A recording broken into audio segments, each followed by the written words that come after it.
Évidemment, vous ne comprenez pas un mot de ce que disent ces enfants. Ils parlent djehu, une langue kanak que seules 12 000 personnes maîtrisent en Nouvelle-Calédonie.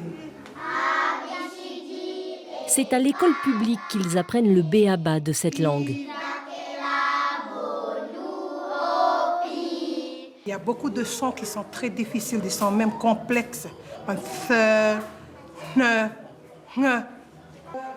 En Nouvelle-Calédonie, 20% des élèves de maternelle apprennent une langue kanak à raison de 7 heures par semaine. La plupart du temps, les enfants étudient la langue de leur île ou de leur tribu. D'après les recherches qui ont été faites, il semblerait que les enfants ils réussissent mieux dans l'apprentissage dans les autres matières s'ils assimilent bien leur langue maternelle. Quant à ceux dont la langue maternelle n'est pas kanak, cet enseignement permet de s'ouvrir à la culture mélanésienne. C'est un patrimoine, hein? C'est un héritage à conserver.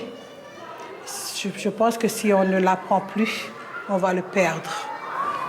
Aujourd'hui, 13 langues kanak sont enseignées, toutes complètement différentes les unes des autres. Et c'est même devenu une option au baccalauréat. Mais dans certains coins de la Nouvelle-Calédonie, il est déjà trop tard. Écoutez bien ces deux dames. Elles sont les toutes dernières sur Terre à parler le haro. Dernière tentative pour sauver ce qui peut l'être, faire appel à ce jeune homme. Il est collecteur de mots. Il va créer un lexique de haro.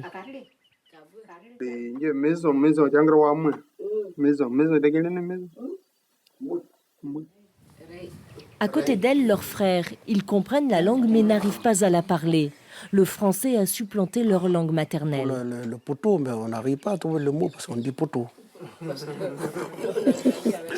dites en français alors? Oui.